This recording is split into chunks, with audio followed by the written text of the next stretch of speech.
No stairway. Denied.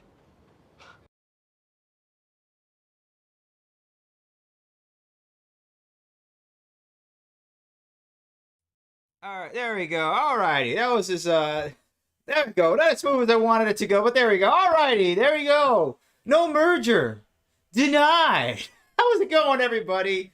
It is your host and founder of this wild ride, Demetrius Villa. Hope you all are having a good time out there, man. The game yesterday. There we go. All right, let's before we get a little bit too much into it, can we get a who's yours? Can we get okay? That is the first and last time I am doing that. All right, look, congratulations to Indiana University. All right, that was a fantastic game. They completely deserved it. I mean, come on, no 3 or 4 or 5 stars on their team. Basically, a complete Cinderella story. All right, and at UM, of course, UM. Come on, their own stadium. They don't even have that many people. That's just always been the thing with UM, and that's something they gotta fix themselves. But you know what? They deserve it. You know what? They deferred me to the next semester when I got accepted to UM. So you know what? They can eat garbage. Too bad for them. They deserve the L. Deserve the L. Notre Dame should have been in there, but hey, whatever. It's what it is. But you know, no. For in all seriousness, congratulations to IU. Well-deserved win. So glad they got that. It's great for the state. I mean, there was fireworks last night and everything. Apparently, they went absolutely crazy over in Bloomington. So it was nice. That was, for all the stuff. And I know it says, "Oh, we're talking about sports ball." Well, you know what? I mean, for all the craziness in the world, we might as well enjoy the little sports ball moments here and there, right? We gotta enjoy it here and there. So yeah, why don't we get this chat going on? Hello, A2R Gaming, David Jackson and Darius Villa, welcome aboard. All right, let's go ahead and get the YouTube chat going up on the stream. But yeah, the merger has been denied for now. Denied for now. So don't break out your champagne just yet.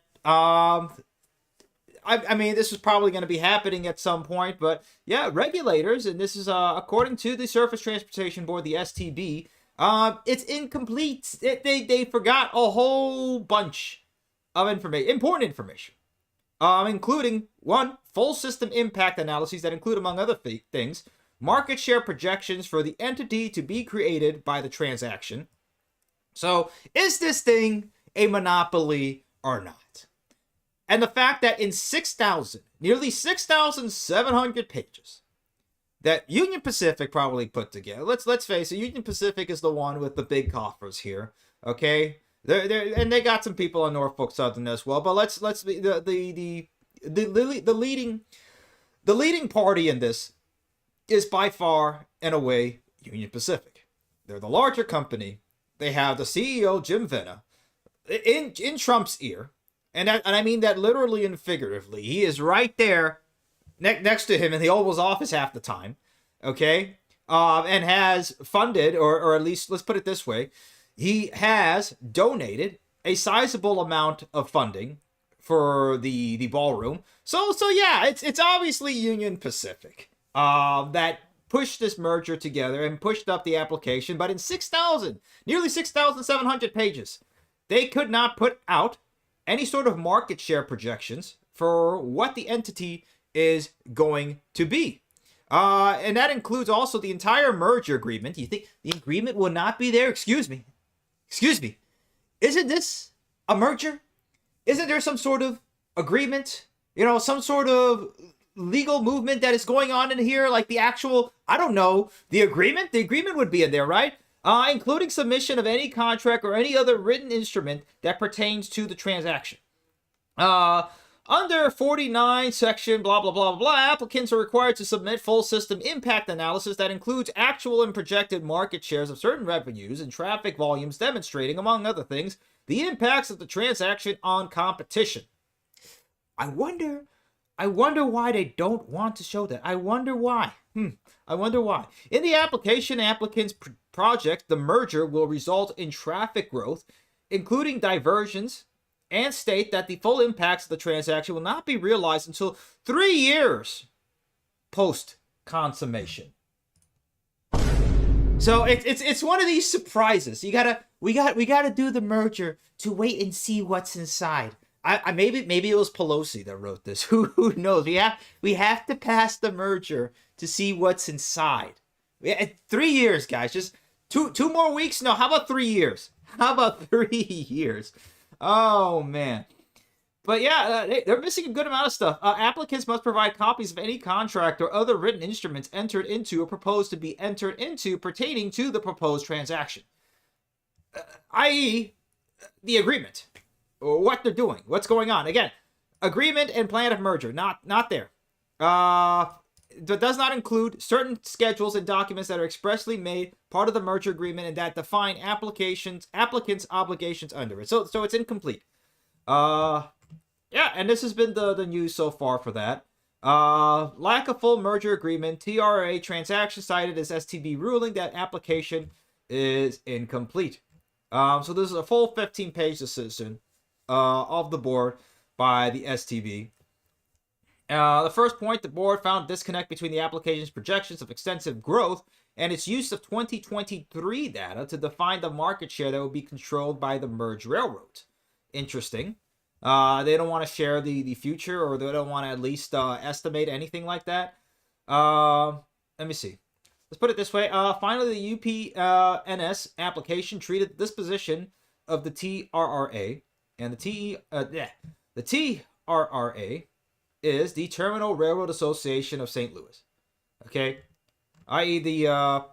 that is the rail yard, where a lot of them just meet there in the same middle. Okay, the TRRA jointly owned by the UP, NS, BNSF, Canadian National, and CSX. The merger would give UP a controlling interest, although the merger application says UP plans to divest the share that would give it control. The TRR application connected to the UP-NS deal addresses control if divestiture cannot be completed by the time the UP-NS deal is consummated.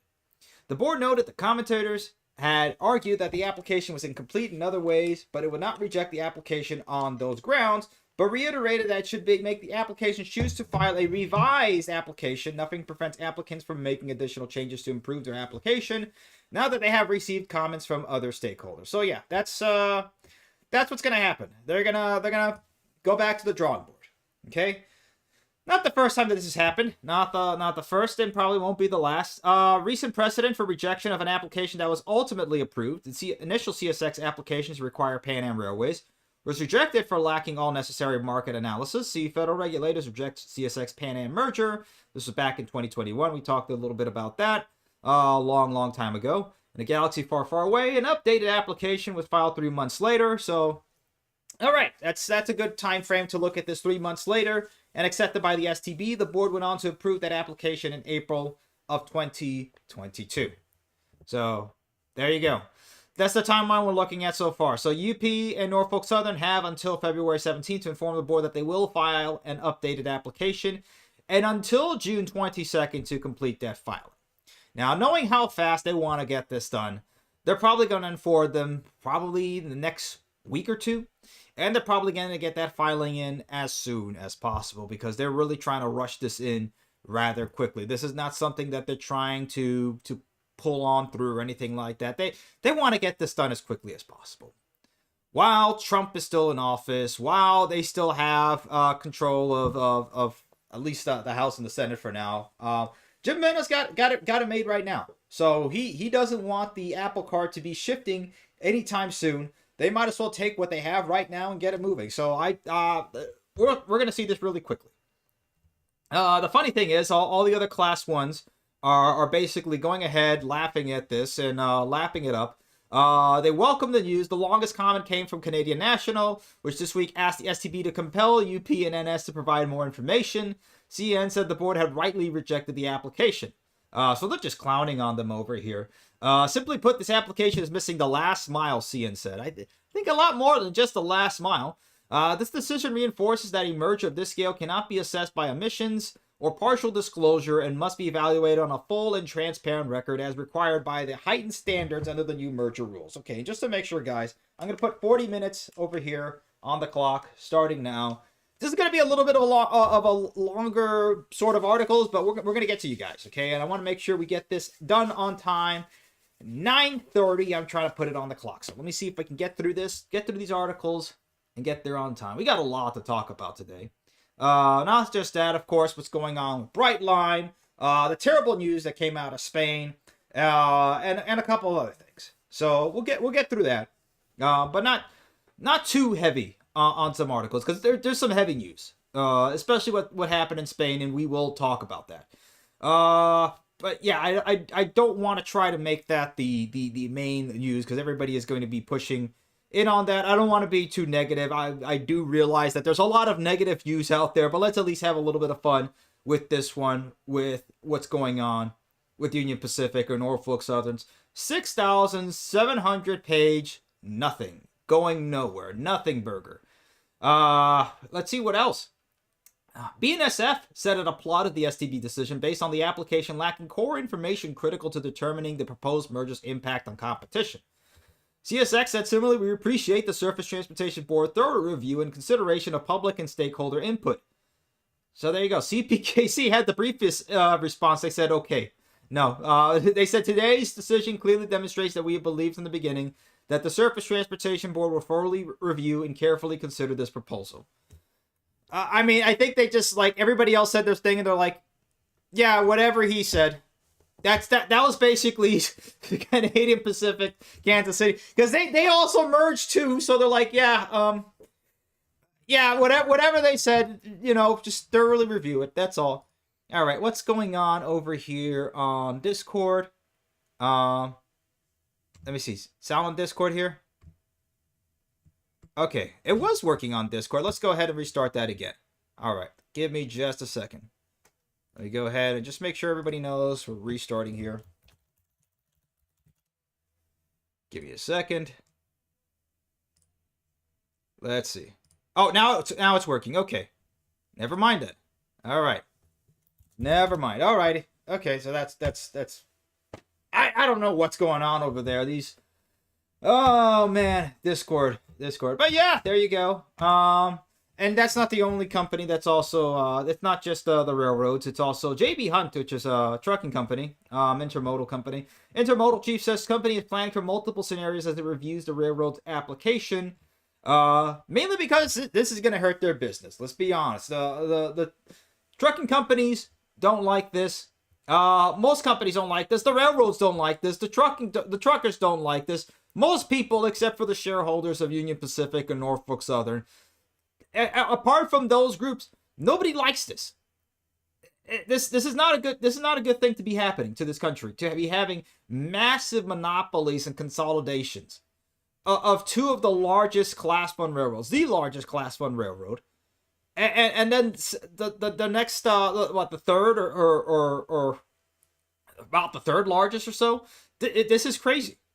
This is not good for this. What should be happening is the other way around. We should be having divestiture and also distributization of these companies, where you have multiple companies running in different places, not having it all run by BlackRock, Vanguard, State Street. Which, by the way, we're not going to talk about the absolute lunacy that is going on at the World Economic Forum in Davos. I mean, that's an absolute lunacy that's going on over there. But I mean, this is just it's silly. But here you go. JB Hunt executives are disappointed that they did not include more that the Union Pacific Norfolk Southern merger application did not include more details about the railroad's intermodal plans. I mean, in 6,700 pages, you would have think there would have been enough details about everything. I mean, you had all three books. You had the Fellowship, the two towers. You have everything there. You have the Hobbit in there. You have the Silmarillion, in 6,700 pages. You couldn't at least just help JB Hunt out here and give him a little bit more, some crumbs on some information about what's going to happen to them. So there you are. We continue to digest the application. Well, it's a lot of fiber, you guys. I mean, again, we're talking about a stack this high. That's about that's about 6,700 pages. That's a lot of fiber.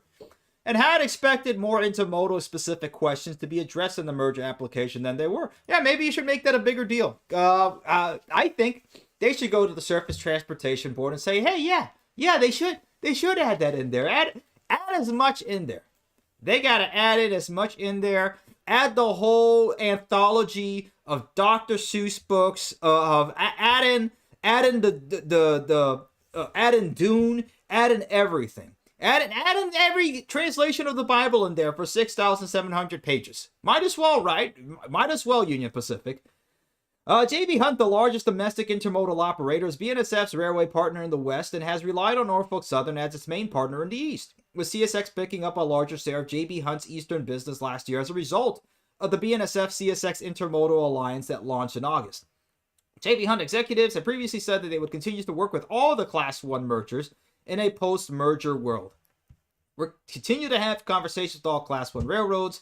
Those conversations are progressing. Okay, blah, blah, blah, blah, blah. All right, there you go, guys. That's what's going on over there. So while we're not beating so much on Union Pacific. Oh, this is another funny thing. 16 U.S. unions ratify agreements with CPKC. So, interesting timing about this. A total of 16 tentative bargaining agreements covering Canadian Pacific and Kansas City workers with various U.S. unions in recent weeks have all been ratified, the Railroad announced on Thursday, January 15th, last week. The 5-year agreements cover approximately 700 railroaders in 11 states. So it's including Brotherhood of Locomotive Engineers and Trainmen, representing approximately 300 engineers, 5 with the Brotherhood of Railway Carmen, 5 with the Transportation Communications Union and American Railway and Airway Supervisors Association. That's got to be a mouthful. 2 with the National Conference of Firemen and Oilers, an agreement with the SO Line Locomotive and Car Foremen's Association, an agreement with the International Brotherhood of Boilermakers and Blacksmiths, and an agreement with the International Association of Sheet Metal, Air, Rail, and Transportation Workers Mechanical Division. Alrighty, there you go. So, a lot of agreements there. Interesting. Agreements reached at the bargaining table and now ratified remain focused on serving our customers as we safely and efficiently move American business to contribute to economic growth. Okay, wages are up. There you go, guys. All right, so we're not beating so much on Union Pacific. The big boy is coming back this year for the big year. The big 250. So will they be coming back? And where will it be going? Apparently, we don't know yet. The Union Pacific is celebrating the 250th anniversary of the founding of the United States by rolling out Big Boy 4014, which at 133 feet and 1.2 million pounds is the largest railroad locomotive in operation anywhere in the world. That is insane. Union Pacific is currently seeking to merge with Norfolk Southern. We know that. Will Big Boy come to Schenectady, where it was made at Alco, the present-day location of Rivers Casino? Oh man, that goes to show you we get rid of the American Locomotive Company, the Alco manufacturing plant, for a flippin' casino. This is as American as it gets. I mean, come on, it's just man. Or how about Amsterdam, home of the Alco Museum? There are no official plans yet to make a stop in the capital region, Union Pacific says, but who knows? We are still in the planning process for a coast-to-coast tour of the Big Boy number 4014, and as such, we don't have any details available yet. Mike Jackson told the Times Union when he asked about the possibility. Union Pacific's headquarters are in Omaha, Nebraska. Okay.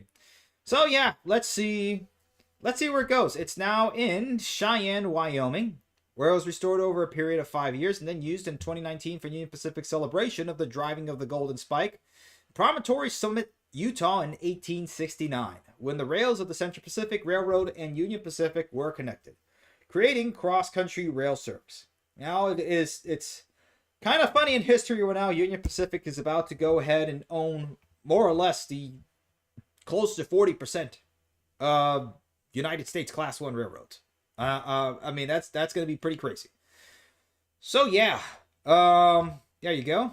So who knows? Who knows if it is coming to Schenectady or where it's going to be coming? Because it'd be quite sad if it didn't go back there.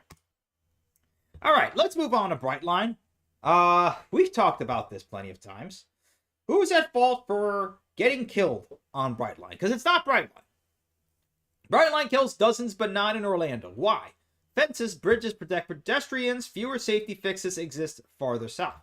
So, as we know, Brightline created an entirely new line to get from Cocoa, Florida over to Orlando, where it goes the full 125 miles an hour.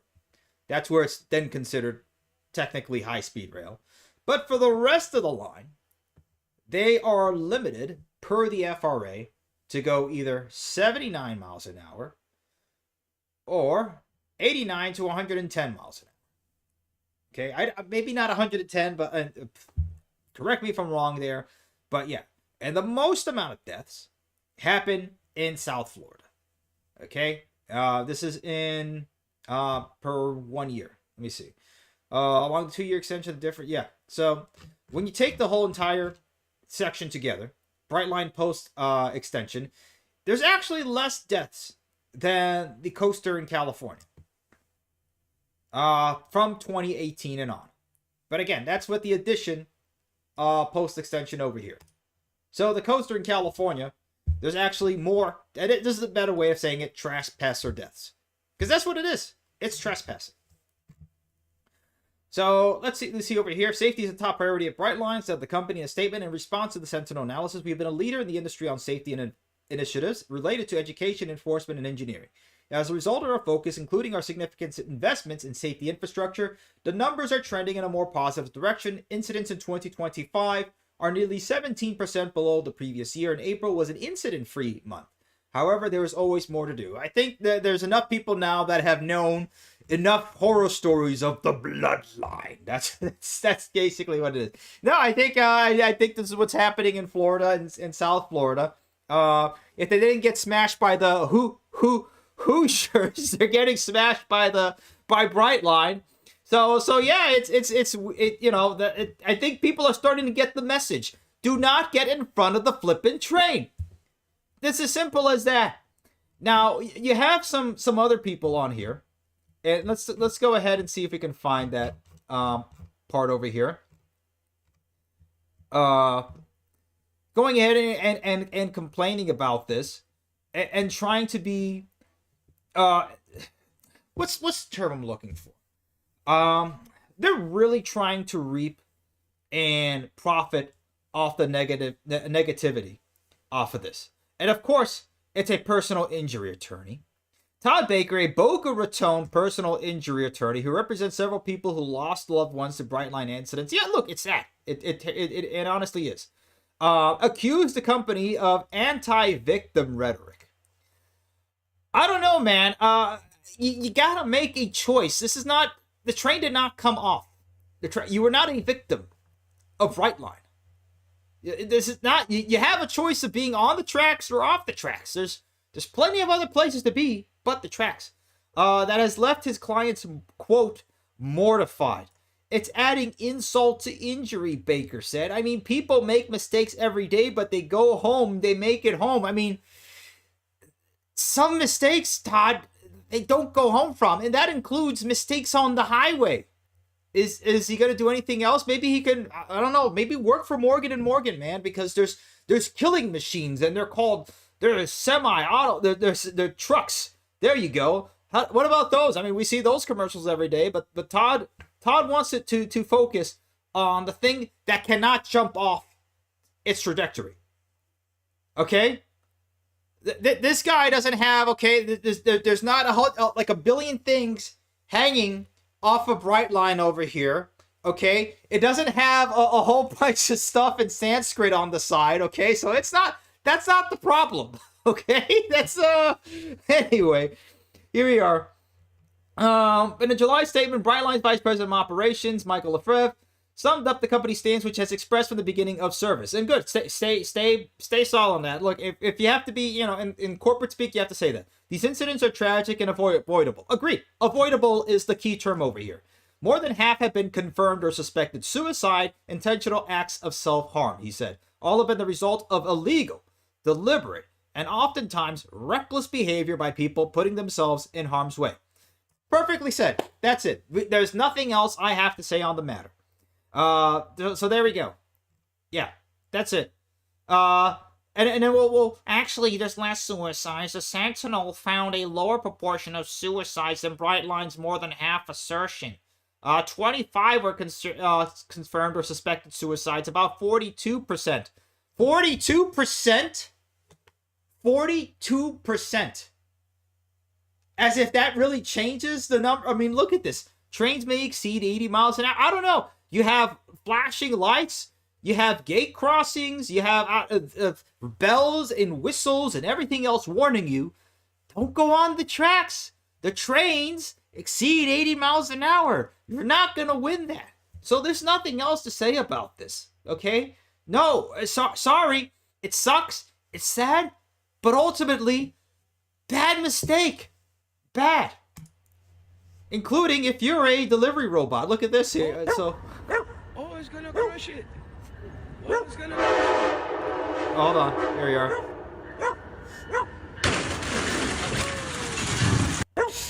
The dog was cheering. Oh man.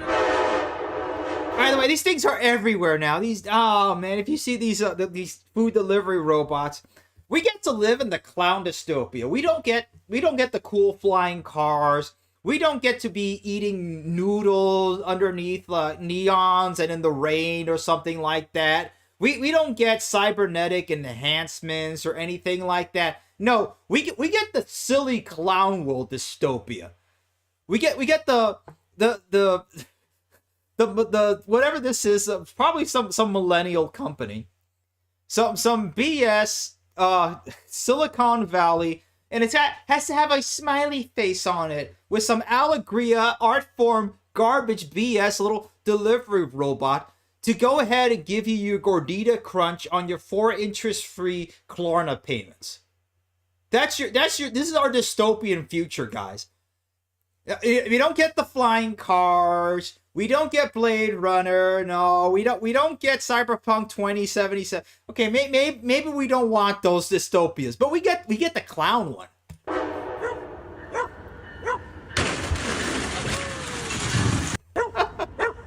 All right. Okay.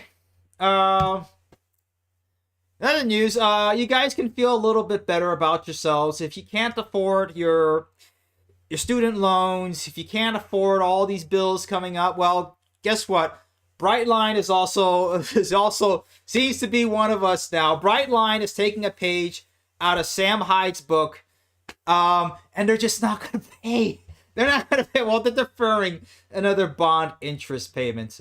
Fitch Rating Service announced another bond downgrade as the passenger railroad skips second interest payment on private bonds. Hey, you know what? You do the work, whatever. They can give you your credit score, whatever it is. I don't care. Go ahead, make the money. Look, and they happen. Ridership has been up, revenue has been up. So I mean, it's the whole thing with this bonds. Look, and I'm not trying to cope here or anything, for Brightline or anything like that. This does suck.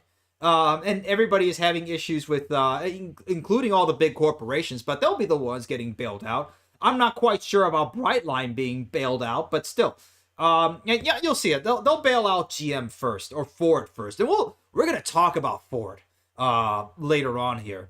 But they'll bail out Ford first before they ever bail out any sort of form of infrastructure here in this country.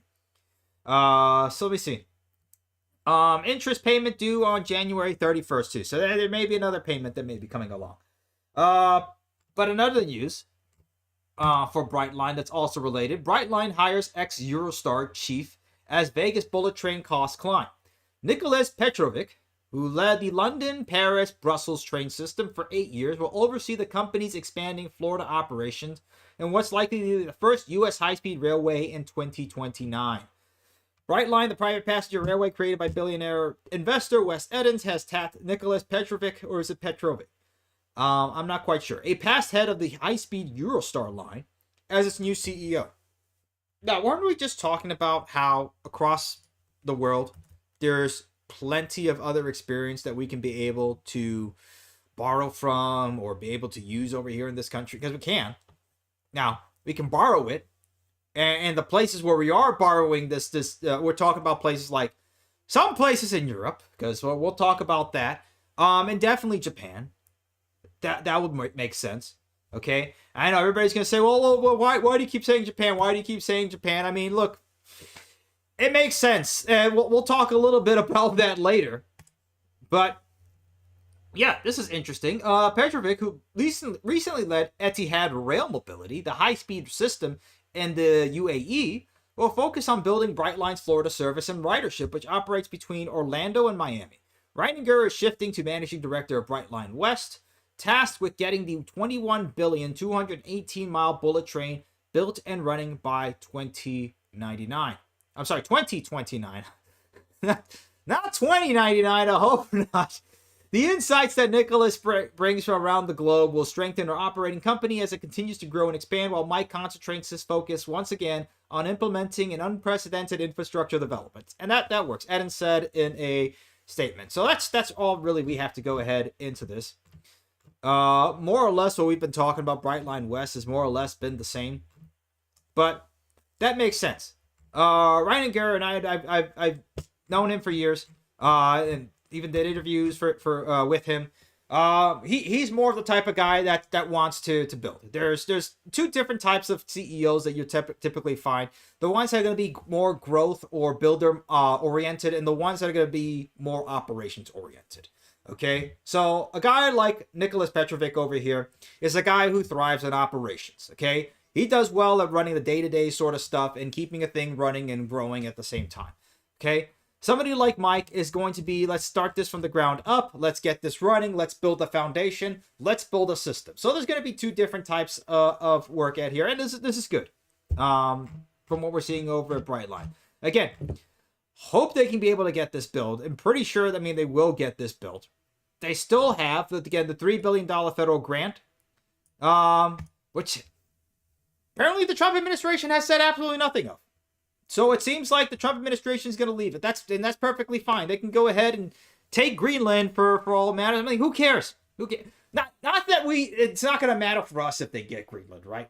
I don't care. The funny thing is the UK is complaining about it. I think Trump should probably just go there, just offside topic, and say well, it's all funny that the UK wants me to stop having Greenland, but isn't it funny? Isn't it funny the UK? Don't you have this little island called the Malvinas, Las Malvinas? Don't they have it? Oh, I'm sorry, it's called the Falklands. Well, maybe it won't be called the Falklands any longer. Very sad, very, very silly war back in the 80s that the UK had. Sad, very silly war. Still cool, very cool edits. I love the edits of the Falklands War, but maybe, just maybe, as part of it, I have a good relationship with the president of Argentina. Okay? Very nice guy, the guy with the chainsaw, the libertarian guy. I like him very much. Maybe those Falklands will be Malvinas once again. Who knows? Alrighty, back on to Tri-Rail. This is a silly thing about what's going on with a lot of railroads in this country. Particularly, of course, passenger railroads. Is what we're seeing ridership increase back again. And a lot of places now, I wouldn't say a lot of places, all right. In a good amount of places, the places that matter, we're seeing ridership up higher than they were before the pandemic. We see this with Amtrak. We see this with Brightline. We're seeing this with Tri-Rail. Okay, we're seeing this with multiple railroads and passenger rail across the nation. But the problem is that, again, the money is being spent on things that shouldn't matter. Okay, things like clearing centers, like in places like Minnesota. But when it comes to something like this, Tri-Rail, which I've ridden Tri-Rail plenty of times. Okay, I've used to commute on Tri-Rail. Perfect sense to be pushing more money into this, to be pushing more funding, and increasing the presence of Tri-Rail. But now it's still, and there's no, the reason why these articles keep coming up is that there hasn't been any sort of assurance from FDOT, the Florida Department of Transportation, that Tri-Rail is going to at least get some sort of funding or keep getting any sort of support. So, again, 10,000 people depend upon it every day. I'm pretty sure it's a little bit more than 10,000, but okay. For months, WPTV reported on uncertain funding situation for the system after the Florida Department of Transportation contribution dropped by more than half. Tri-Rail told WPTV they're holding regular meetings with with FDOT and leadership at the county level to find ways to secure funding. Victor Garcia, Director of Public Affairs at the South Florida Regional SFRTA, and Tri-Rail sent an email that funding is covered through summer of 2027. So they have it for this year. They have it for half of next year. So who knows? It's again, 14,000 people rode daily in 2025. That's what I said. It's more. It's a little bit more than 10,000, but okay. However, the funding crisis is driven by sharp reduction in state grants. FDOT's contribution decreased from 42 million to 15 million, and federal American Rescue Plan funds are also expiring by the end of this year. Tri-Rail is headed for a special budget shortfall prior to the FDOT funding being reduced, so it exacerbates the matter, Garcia said. Historically, FDOT has supported beyond the minimum upwards of 60 million annually. Yeah, that's not good.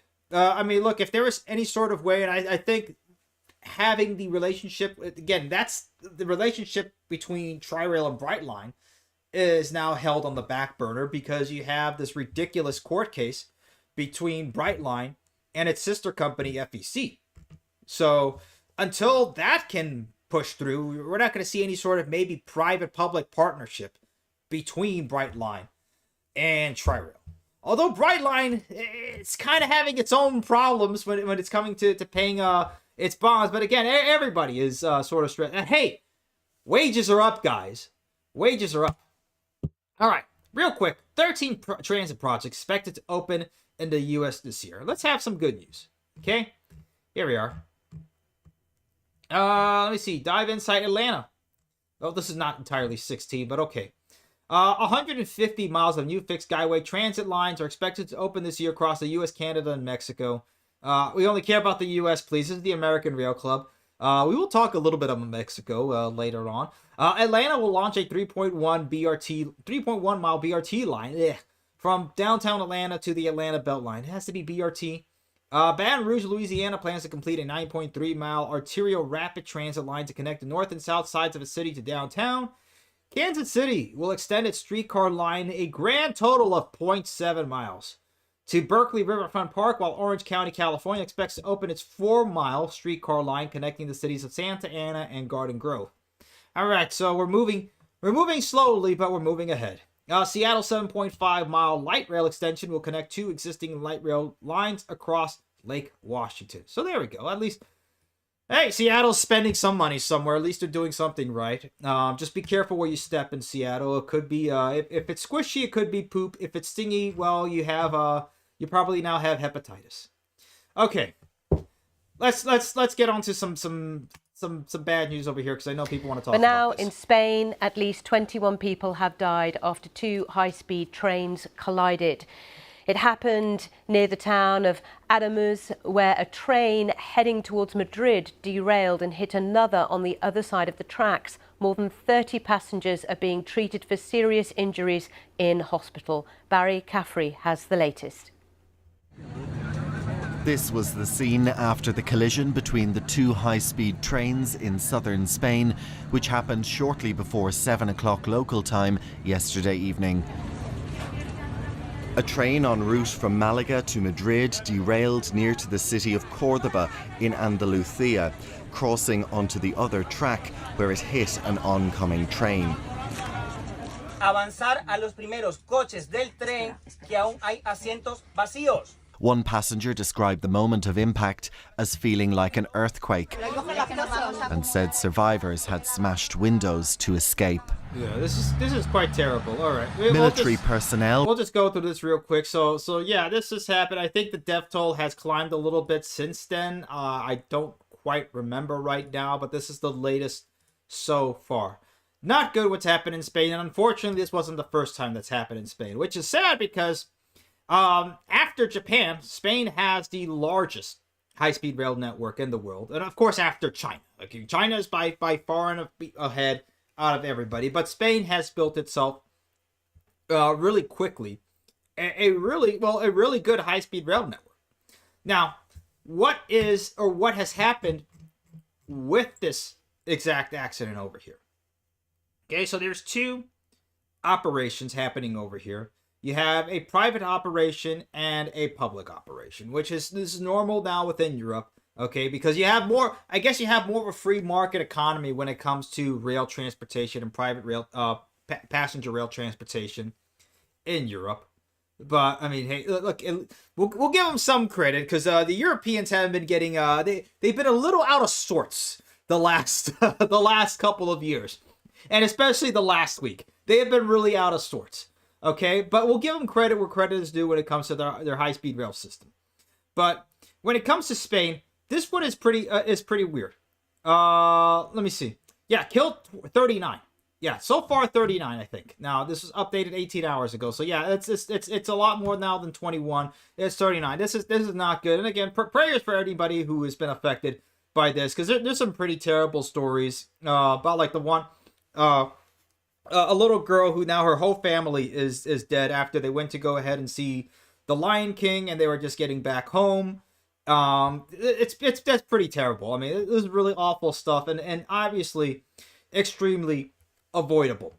But what they may be talking about over here is that there could have been a piece of track that had too much spacing in between it. They don't know exactly what it is for sure, and who knows if we'll know exactly what it is for sure.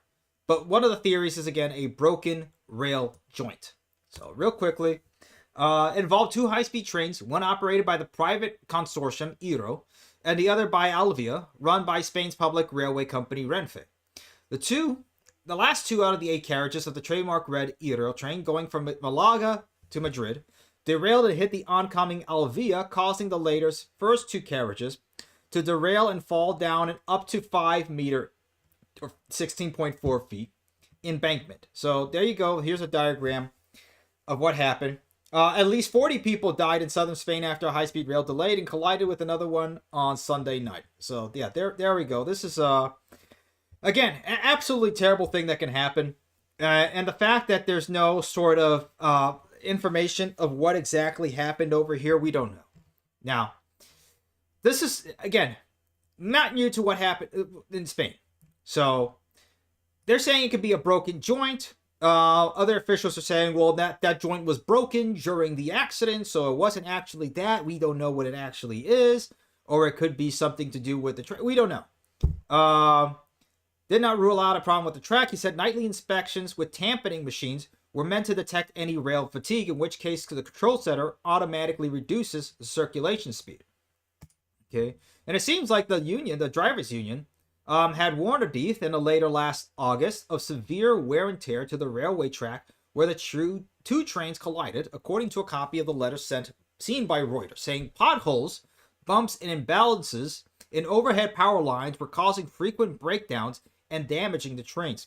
I mean, potholes is more of a Midwestern thing. What's going on in Spain where you're having potholes in trains? Adif did not immediately respond to a request for comment. So yeah, there's something wrong here. Now, it's pretty common across the world, okay? And this was mainly started by Japan and their Shinkansen, is that you usually have a maintenance train, something that looks, I don't know, something like this, that would nightly go on the tracks and check through everything. There's a whole bunch of telemetry instruments on board, laser measurement tools and everything, and even Brightline now is testing this sort of stuff by having a sort of miniaturized version on some of their trains, so they don't have to send out a specific maintenance car or maintenance train. But also nightly on Japan and a whole bunch of others, and even Spain said they did the same thing too.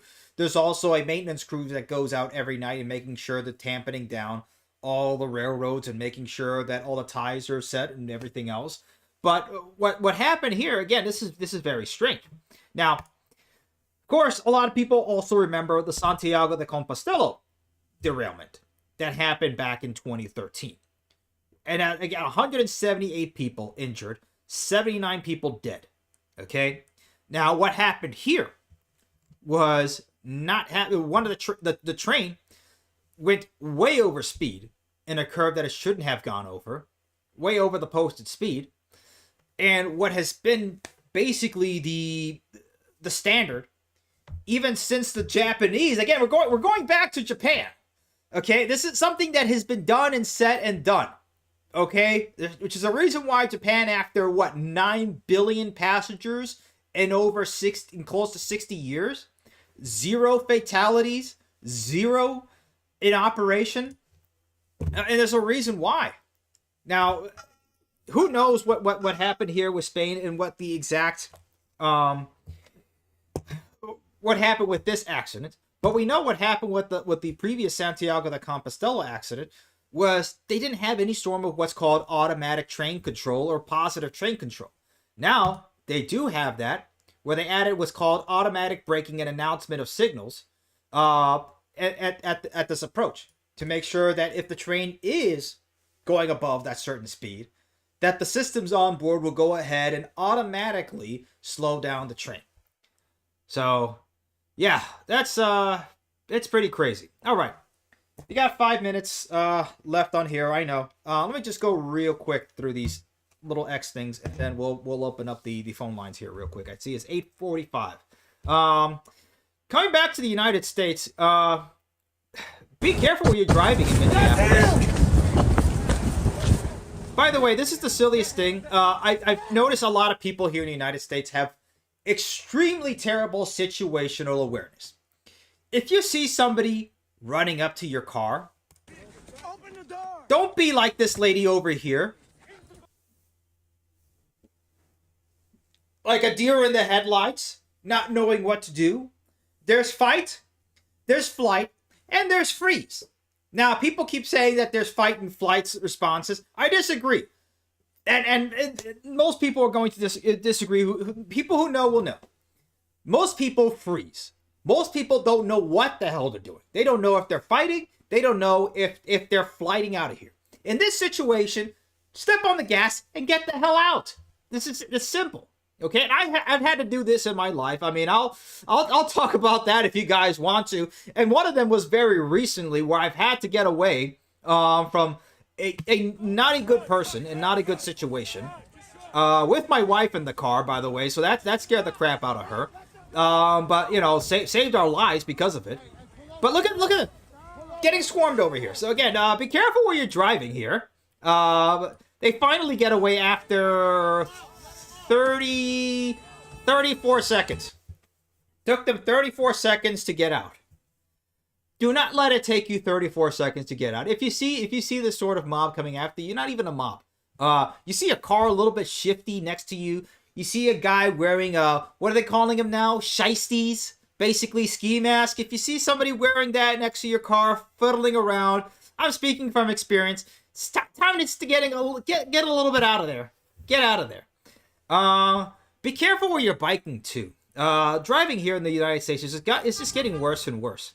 But yeah, people now driving on the bike lane. It's nothing new, but I mean, this is now we talked about having bike lanes completely separated from traffic, which is what's happening over here. There's at least a bike lane is separated, but that's not stopping some people. So let's keep on going. Again, we used to have a country. So crazy fact, the crossing capacity of all East River bridges used to be double what it is before we ripped out all the streetcars. This is the Brooklyn Bridge over here. Yeah, used to be yeah, there you go. Used to have that. Used to have a train that went across there. But yeah, there you go. Now, since we ripped that all up to pieces, we don't have that anymore. Now it's all just now it's just all automobile traffic.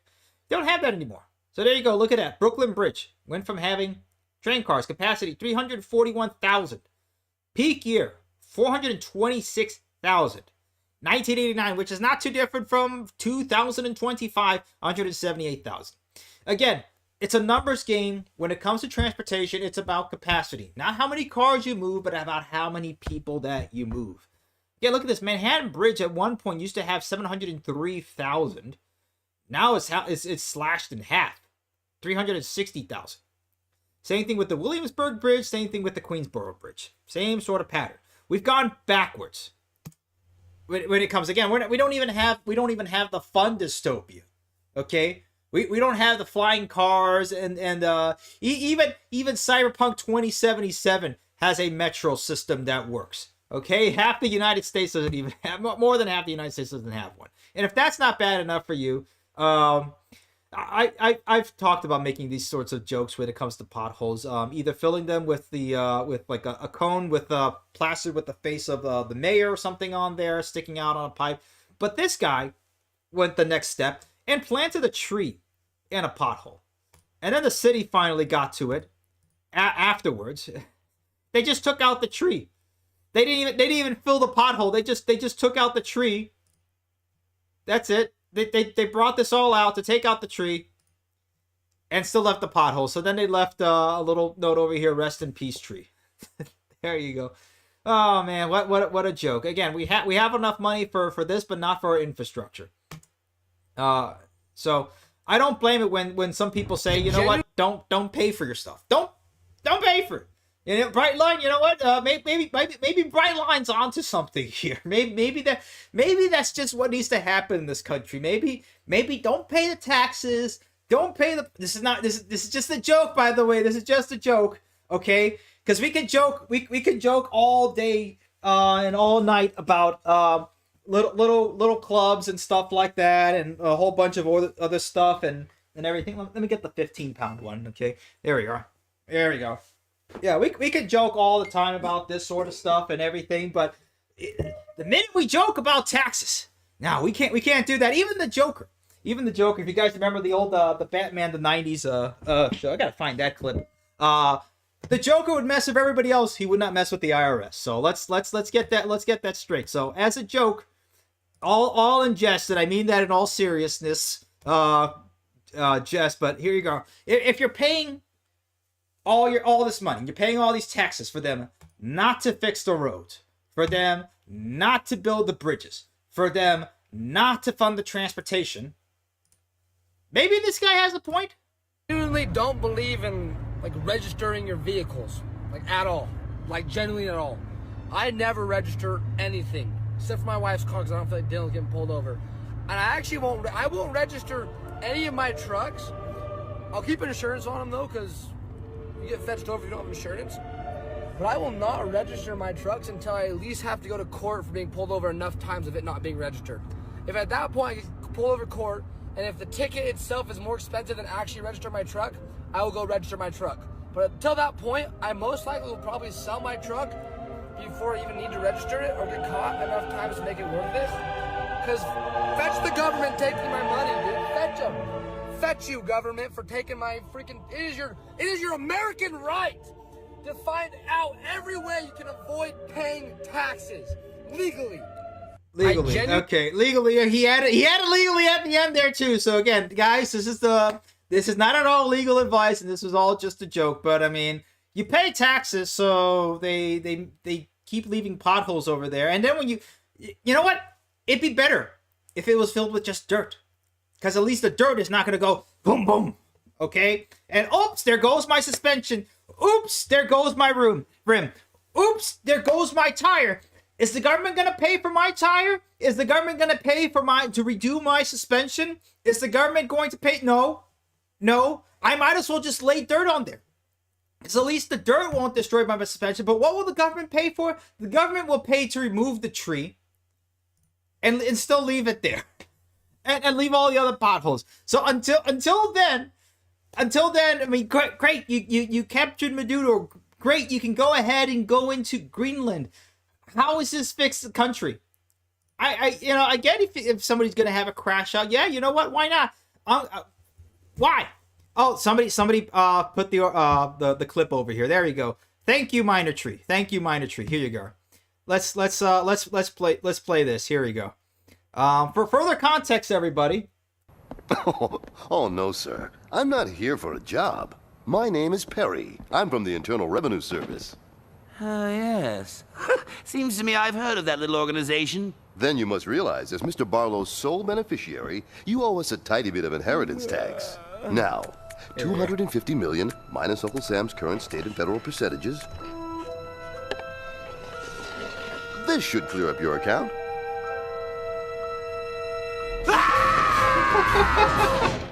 $137 million? Yes, and if I don't pay up, I'll go to jail for tax evasion. I'm crazy enough to take on Batman, but the IRS, no, thank you. There you go. There you go. Thank you, Minor Tree, for putting that on Discord. Yeah, that definitely a legendary clip there. But yeah, guys, I mean, where is he living that the registration costs more than a court ticket? I mean, come on. I mean, at least here in Indiana, the registration's not that. It's like $70. Not even. If you're late, $85. which is a lot less in my time and effort for getting pulled over and having to waste a day to go to court and having to pay the court fees and all that sort of stuff. So I don't know, maybe he's living somewhere like in Illinois or in some sort of blue state where and on top of that, you have to do carb emissions testing and all that sort of stuff. If your O2 sensors are off, which sometimes those O2 sensors are a little hard to get to. Ask me how I know. But if you live in a place like Chicago and your O2 sensors are out of whack, or if you live in California, you're screwed. You're not driving that car, and if you do drive that car and you happen to hear some little lights behind you, whoop whoop, that's it. You are financially ruined. I mean, we used to be a country. Look at this. There's more than cars. This was NASCAR in the 70s, by the way. I'll just leave that playing there. Any attempt to restrict drinking and driving here is viewed by some as downright undemocratic. What a country. They're making it laws where you can't drink when you want to. She's got a baby in the car. She's got a baby. You have to wear a seatbelt when you're driving, and pretty soon we're gonna be communist country. Well, maybe we are. Maybe this lady over here, maybe she was a prophet after all. But yeah. By the way, speaking of sports ball, speaking of sports events, you want to see the drunkest fans? Go to a NASCAR event. You have to go to a NASCAR event at least once. The most amount of cheering at any NASCAR event is when something bad happens. A crash happens. Somebody flips over. Somebody is almost at death's door. That's when you'll hear the drunken cheering and raucous applause start to. Look at that. Look at the gas. They have an overflow valve for the gas. Just the gasoline's just flying out all over the place. They're drinking on the pits and whatever. What a country we used to be. What a country. I mean, look at the same country that was able to build this. I mean, more or less. I mean, what? That's 2 generations apart from here to. There you are. From here to here, it's about 2 generations apart. Yeah. And again, this is in Cincinnati, over the Rhine neighborhood. Really nice place, by the way, if you ever get a chance to go ahead and walk through Cincinnati. It is a nice place to walk through and take the streetcar and everything. By the way, Rheingeist beer, not a fan of it. Not a fan of that brewery. But again, what is the point? And we've talked about this before. What is the point of having a whole bunch of nice architecture and a whole bunch of nice stuff when it's going to get ruined at the end? Here you are, pictured adorable, and who knows, I can't really confirm or not if this is AI, but it's St. Louis. This wouldn't surprise me. Pictured adorable European courtyard blocks 3 years into St. Louisification. It probably is AI, because this is a concept art. So they just say, hey, let's just go ahead and throw that into there. And honestly, there's a couple of buildings over here. So yeah, this is AI. But look, let's be honest. You don't want to stop anywhere when you drive past St. Louis. You definitely don't want to stop in East St. Louis. You got to pee, get through the rest of the state of Illinois. But you are not stopping in East St. Louis. And you are not stopping in St. Louis. You're going to keep trucking through Missouri a little bit more before you even think of stepping out of that car, before you even think of letting off the gas, because you do not want to stop in St. Louis. So yeah, again, what are we building all this stuff for if it's going to end up getting destroyed? It really is a need for law and order in this country. Okay, it really is. And speaking of stuff that's going on in this country, where we've been in before, the stuff that's coming out of China for basically what, $36,000, you can get what an American car for. And I always find it funny. And I love this guy's channel, by the way, on YouTube. He does a lot of good stuff, like the really quick shorts on a whole bunch of new vehicles and stuff like that. But if you notice, all the Chinese vehicles, all their infotainment systems are giant screens. Display that's not only fast, but they're all the Tesla screens. And literally, that's what happened. Was you had a Chinese national working at Tesla, stole the technology, stole it, and went over to China, where China literally had like their first concept for it, for I think it was Geely, by the way. It literally looked like it. They didn't even take away the actual Tesla Model 3 as the car in the middle. They left it on there because that's how lazy they were in leaving that on there. So yeah, this is what they have now, 10 years later. Passenger side and the driver's side. But my favorite part is if I it's crazy. I can always keep an eye on my kids. But we can let them build this sort of stuff. Even as a nat mode. Yeah, it's got, look at that. All this stuff, and it's $36,000. It's got all the tech that Ford is going to ask you for your expedition. That's gonna be this is an $86,000 vehicle. That's including all the discounts. Actually, hold on. Sorry, with dealer markup, it's gonna be $102,000. Now, this car definitely is worth $102,000. I guarantee you. This Ford Expedition, 2026 Ford Expedition. I mean, just be careful with the start-stop function. But hey, you're gonna love this Ford Expedition, man, and you're gonna be priceless. $102,000. But yeah, Ford right now. We talked about Ford. This is what Ford used to be, by the way. This is what Ford used to be. Ford, GM, and Consolidated Aircraft. Here we go. People flooded in the gate. Built a factory school to train 50,000 farmers how to be aerospace technicians. It cost $500,000 to build, had only 10 courses, charged no tuition, and guaranteed a career upon graduation.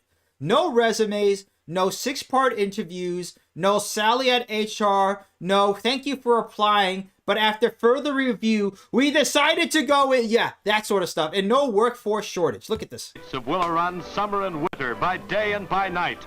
At one time, 42,000 of them. They made up the ranks of the bomber plant's production force. To teach these workers how, a $500,000 school was built adjoining the plant. We used to be a country. More than 50,000 workers were... All right, I can feel it in my head. I can feel the autism telepathically getting to my head that you guys want to get onto the show over here. Okay, let's get to this real quick, and this will be the well, and then there's one more article. Okay, for today, pay you crap. You need 3 jobs to live. Sorry. Come back when you have a whole lifetime of experience. I don't know. Maybe you have to have a Freyren's lifetime of experience before you can go ahead and get the 6-figure job. Oh, oops. We can't fill 5,000 mechanic jobs. What? Why can't we do that? Oh. Gee, I wonder why. Okay? So obviously, if the same country, and by the way, the B-24, okay, one of the most produced here we go. What, the 12th most produced airplane in the world in 2026. Okay, they built these things like the crazy. Army Air Forces and okay, in a sense, quantity in itself is a form of quality. I don't really agree with that statement all the time, but when it came to the B-24 bomber, it definitely was one of its qualities. And it was a pretty good aircraft in comparison to some others. But I mean, look at that. You don't have that sort of stuff today. Okay, is Ford going to build a $500,000 training facility in your area and teach you without any tuition or anything like that to go ahead and maybe you can fill one of these 5,000 mechanic jobs? No, they won't. No, they'll go ahead and send it off to somewhere else. They'll send it off to Canada. They'll send it off to Mexico. They'll send it off to Vietnam. They'll send it off to wherever. They just don't want to pay you that. Maybe let's understand that. They don't want to pay you. They don't care about you. So you will own nothing and you will be happy. But hey, you will be happy if you can... That $102,000 Ford Expedition, you're going to love this, man. It's only going to be a 50-year lease. 50-year mortgage and 50-year lease. You just got to pay it, man. Just got to pay it. Alrighty. That's it. And last thing, folks. The Mexican version of the onion. The El Jalapeno Shine Bomb will replace the Maya train with the world's longest cable car. There you go. We'll leave it at that. I'm not going to look at the article. Wow, we have 8 people in the audience over here. Okay. Here we go. By the way, I'm not taking down my Christmas stuff because Wawa is still having Christmas cups. This was today, so nope, the Christmas stuff is not coming down until Wawa puts down their Christmas stuff. All right, everybody come on board. There we go. Hey, yo. Hey, bud. Good? Here we go. Alrighty. What's up, everybody? Dude, we got a short article, and We got a short line article from Waltco. Okay. Where they bought a short line in Tennessee. I got the article in the live stream. All right. We're going to do, everybody's got one topic at a time. That includes David, that includes me. I will keep to one topic at a time. All righty. Watco to acquire... I'm back. Anybody hear me? Yep, we can hear you loud and clear. All right. Good. Everybody's good, right? Hold on. Yep. Okay, Darius, I'll make sure you're off the mute so you can get on here. Make sure you're not, again, your feedback is fixed from last week. Okay, I'm muted YouTube. Okay. It's fixed up. It's fixed? Okay, All good. good. All righty. Let's look at David's article over here. Watco to acquire 7-mile short line in Oak Ridge, Tennessee. Watco is looking to grow its portfolio with the acquisition of a 7-mile short line railroad serving Oak Ridge, Tennessee. Filed its verified notice of exemption to the Surface Transportation Board, seeking to acquire and operate 7 miles and 6.6 miles of rail spur between Blair, Tennessee and Oak Ridge. Okay. And this is to provide freight rail services, occasional private passenger excursions, and as well Energy Solutions, a nuclear. Wait! Hold on. Did I hear the N-word? Yeah, wait. We heard the N-word. Hold on. The N-word. You know what the N-word is? It's no. It's the nuclear word. He mentioned the N-word. There you go. In 2009, Energy Solutions, That's a a word. nuclear services company and the line's primary customer, acquired the easement, but continues switching the facility. Energy Solutions specializes in various nuclear services, including the handling of nuclear waste and disposal. Well, there you go. It looks like that's what we need more of this country. We need more nuclear energy. We need more short lines. We need more jobs. That's the way to do it. Dimitri, fun fact: the same short line railroad that helped build the atomic bomb back in the 1940s. Whoa, okay, there we go. Legalized nuclear bomb. There we are. So, yeah, isn't that a funny piece of history? We were just talking about World War II. Yep. RC, go. Were you not cheering for the Hoosiers? No, I definitely was cheering for the Hoosiers. You kidding me? Someone had a laughing emoji. I was like, are they laughing at the Go Hoosiers? No, I'm laughing that the Hoosiers won. I'm glad, absolutely glad that the Hoosiers won against. Hoosiers. Yeah, against the you stinks. No, but anyway, no. Well, most of my family down in Florida we're Gators fans. Chomp chomp. Okay, and the Gators haven't been good, so whatever. I'm married into a Notre Dame family, so no, we are not. We are Catholics, not convicts. Okay, so no, we are not. We are definitely not cheering for UM. We were definitely all aboard with the Hoosiers. Being that, Dimitri, I got some bangers for the bean. I got them bangers. Have you seen all the Kurt Signetti jokes out there? Oh yeah, no, his happy TLC, face. you're is sad. checking if the grass is green from 200 yards out. Oh man, great. Yeah, no, that's fantastic coach. I mean, to take basically with no 4 stars or 5 stars on the team to be able to do that is incredible. Here we go.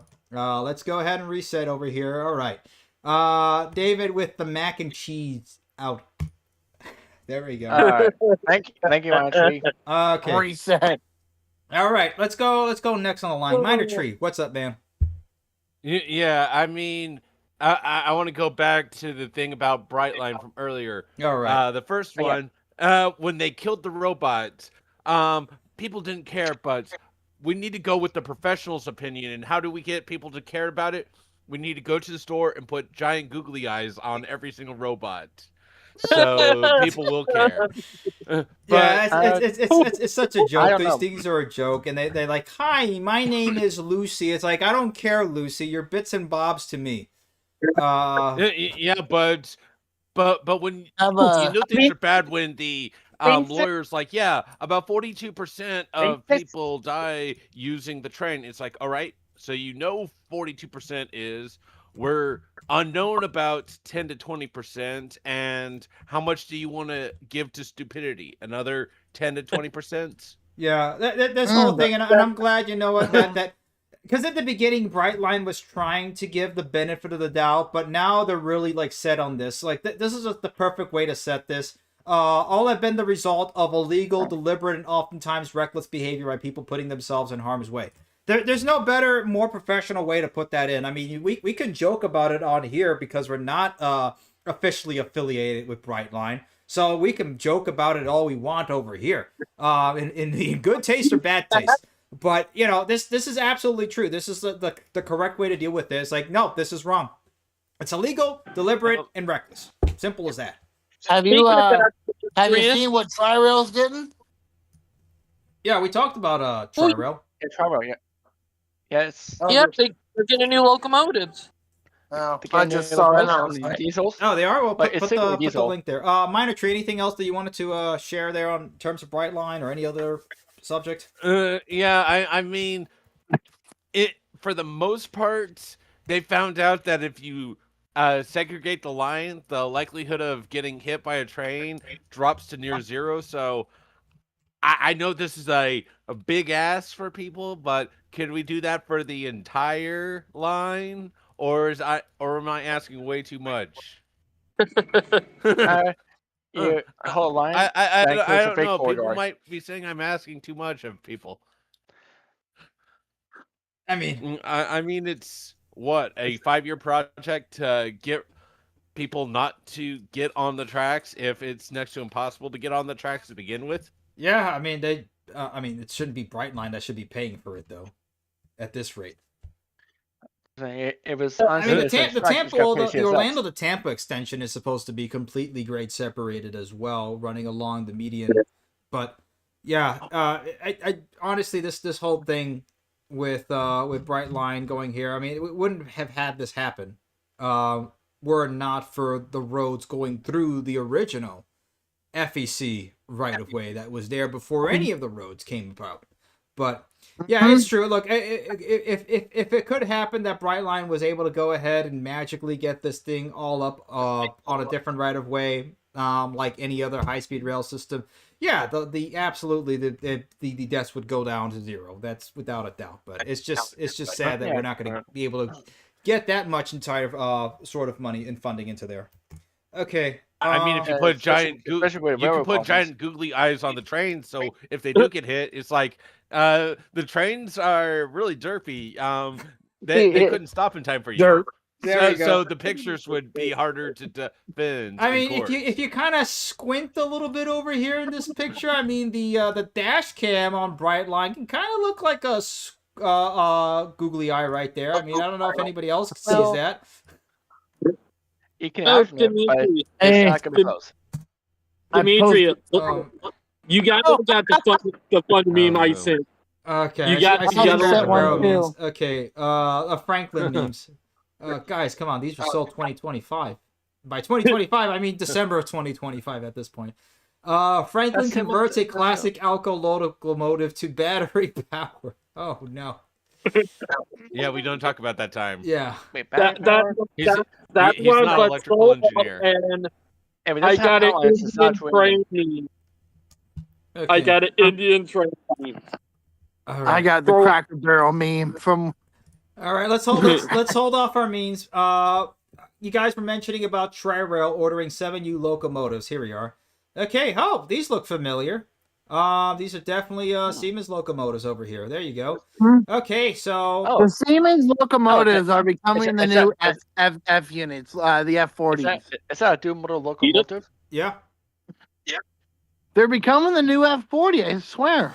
All right, so here we are. Tri-Rail is modernizing its fleet, but it will take a few years before commuters see the benefits. So they went ahead and ordered 7 new Charger diesel-electric locomotives built by Siemens Mobility. So there we are.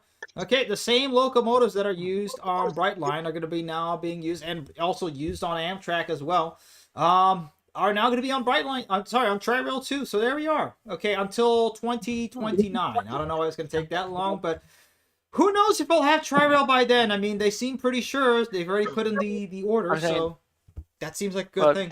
They always have trains, and how many cars do they have? It was said.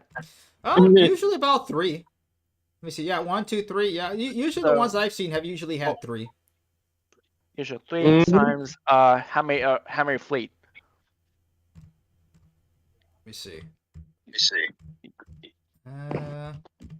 You're talking about the whole set replacing. Yeah, for the whole. I think there. I'm trying to see how many there are out of. I think there's 12 or so. Let me just look it up. Unless anybody knows off the top of their head about how many within Trey-Rail's. How many there? I know the ones that they had on there. These not Bombardier.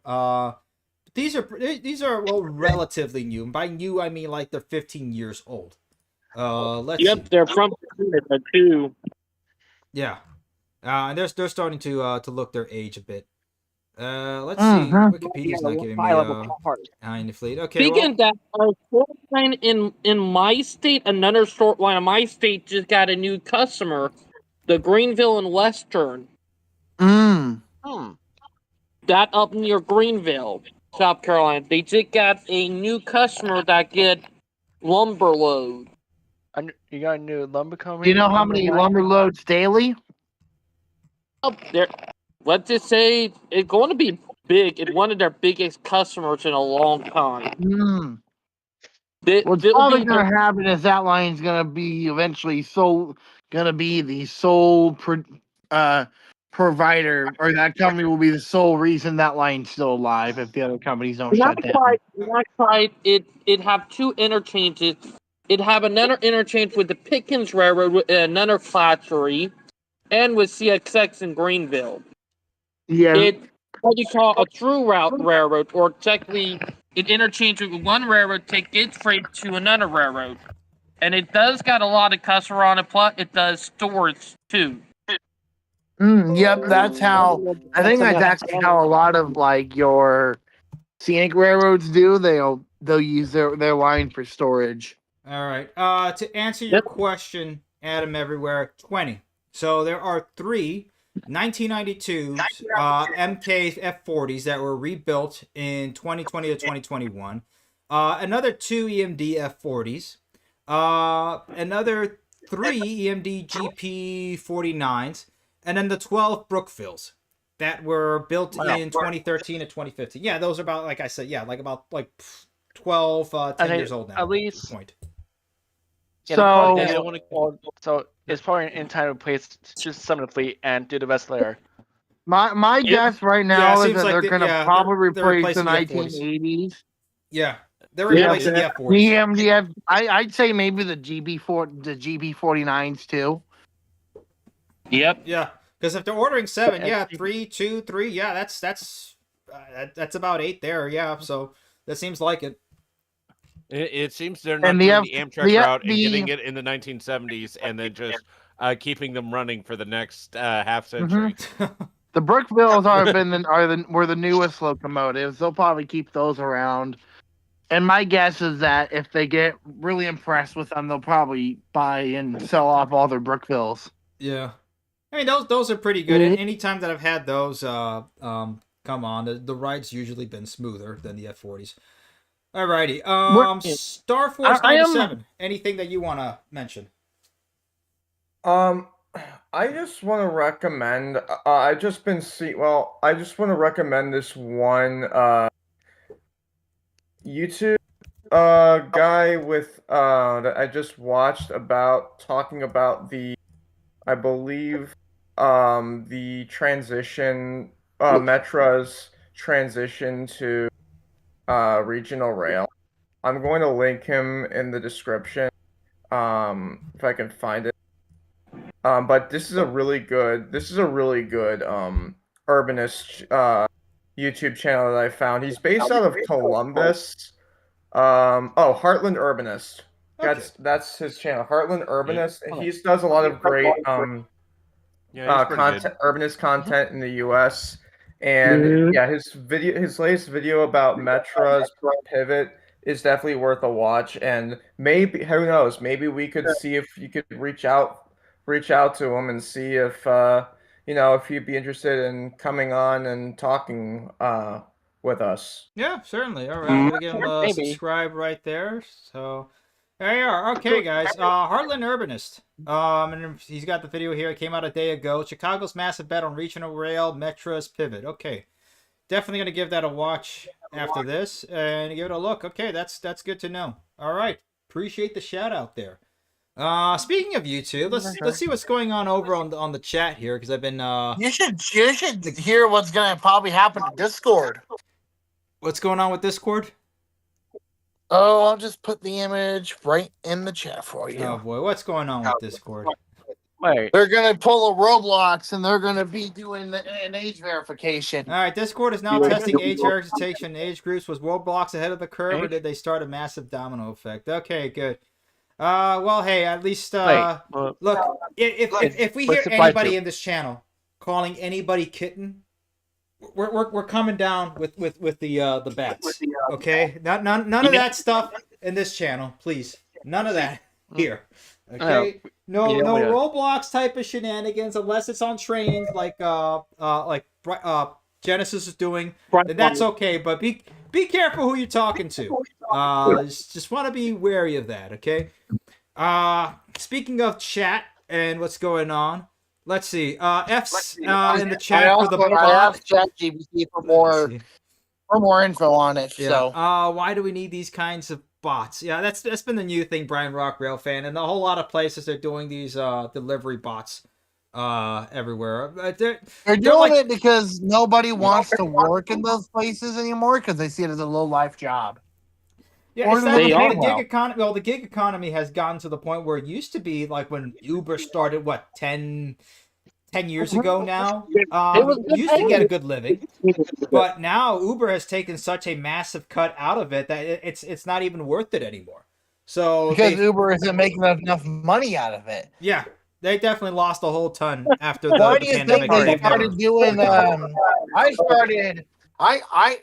It occurred to me when Uber started doing the delivering your groceries, and I was like, yeah, I think they're kind of running out of money and options. Yeah. Well, the problem is they don't have any real infrastructure. They don't have any assets. They don't own any of the cars, unless they own some like driverless cars. But that's it. They care about the interview. As long as you have a car or some sort of way to get the food to somebody, they don't care. Yeah. Well, the problem is the interest rates have been historically low, so they've been able to pull out more debt than what has been reasonable, and the investors' money has basically run dry. So eventually, just economically alone, this fun time was going to end this decade, and it's coming really fast right now. Yeah. So chances are companies that only survive off of cheap loans and investment, basically almost companies that hire the undocumented immigrants are the ones that are going to suffer. Yeah, hold on, let Minor Tree finish. He's going on a good point here. Yeah, economically alone, this was going to end this decade, no matter what. The only problem is with the interest rates going up, and that makes cheap loans go away, and then all the baby boomers retiring by the end of this decade. We're basically at the end of this gravy train, no matter what. Yep.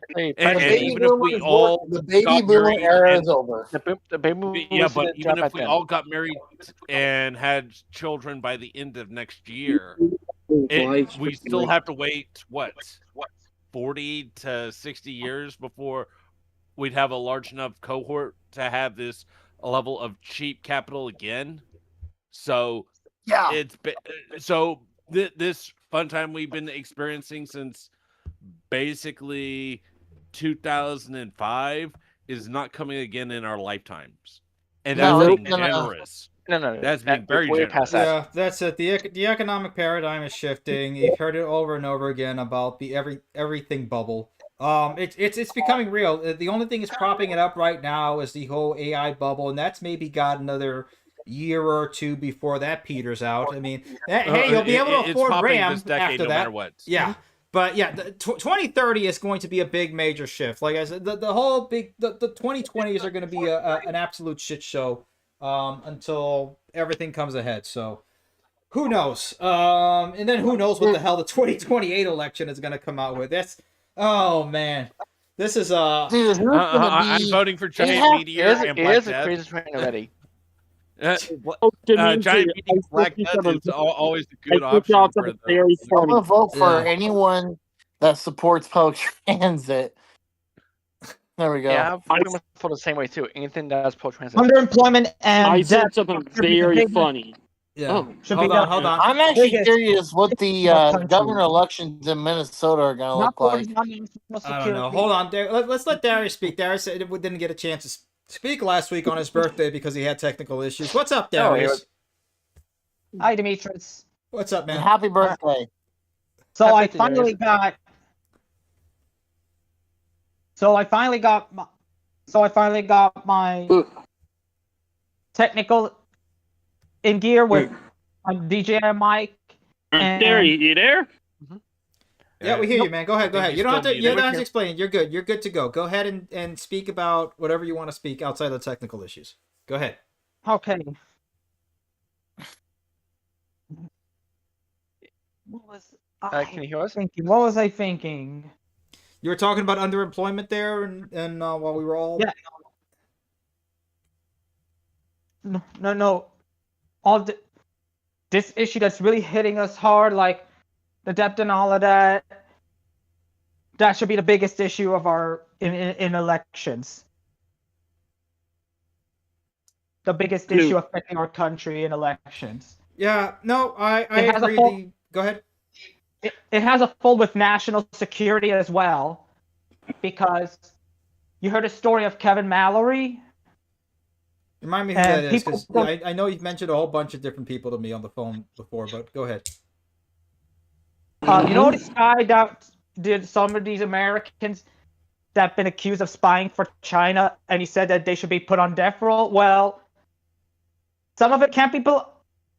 There's a reason why some of them do it, because they want to preserve their financials, and because they're getting shut out the door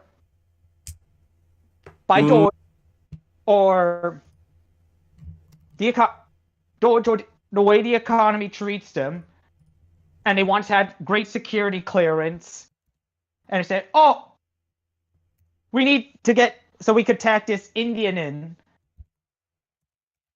This guy, So the guy who used to work there. who was the name? Sorry, you said Kevin Mallory.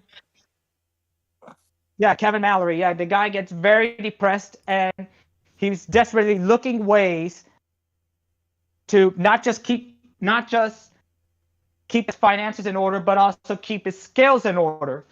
And he was misled by a Chinese job offer into giving away secrets. Okay, well that's very unfortunate and something Well, that China, shouldn't be happening.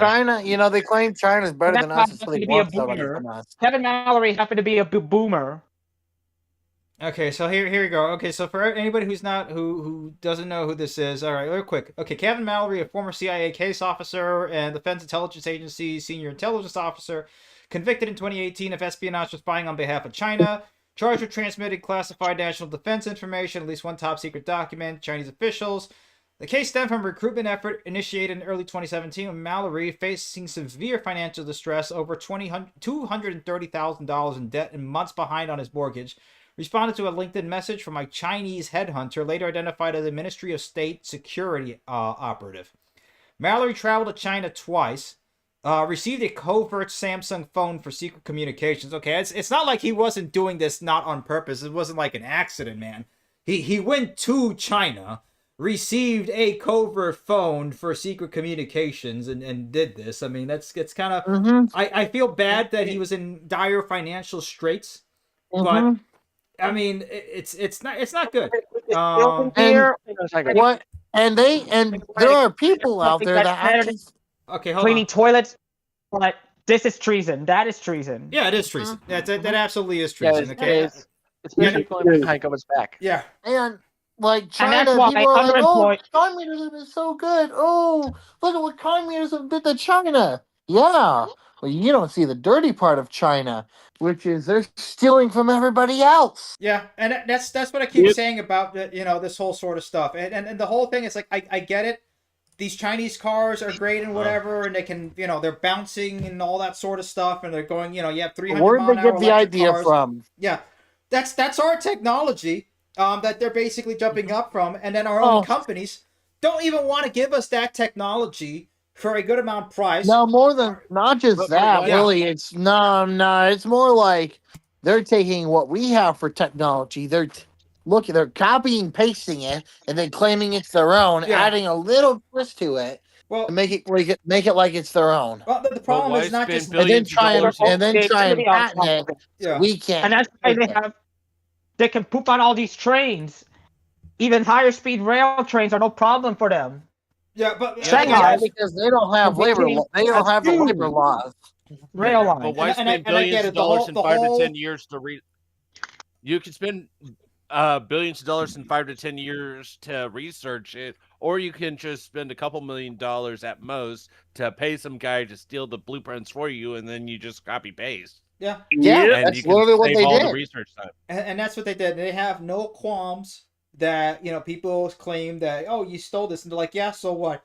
And that's kind of the issue and the problem, is that it's not just that China is getting ahead, is that they wouldn't have been ahead were it not for our own government and our own companies giving them a free pass, giving them access to all our information, hiring them on, building infrastructure over there in China, doing joint ventures over in China, and then acting surprised when China takes over their joint venture. Oh, I didn't know if I signed a 51% joint venture agreement with the Chinese company that they just steal everything.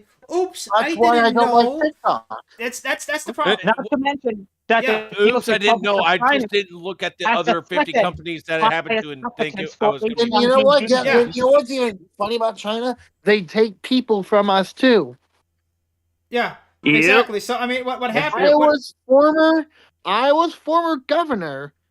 Is now working for China. That's crazy. Yeah. So I mean, it's sad what happened to Mallory, but that's the problem, is that Mallory is just one person, and it probably wasn't even close to the amount of top secret information that China has been able to pilfer in. Not even pilfer. They're just being given it to them. It's being given by our own companies. It's American companies that are giving China the leg up. That's the problem. That's the treason that's going on. The company should be the ones more responsible. Yeah. Let me see. The blame should lay more on the companies that were giving the secrets, and death penalty should be for. There should be precedent for the CEOs of those American companies. Yeah. CTR, wait, what happened with Steve Saleen? You talking about the Saleen, hold on. The motor company, or? All right, hold on. Hello? Yeah, you there? Okay, wait, what about okay. Ask Steve Saleen how that went to him. I'm trying to understand the context of that. Okay, hold on. Former Iowa governor here. I'll invite him to speak. Go ahead. There you go. All right. Yep, you're on the stage, man.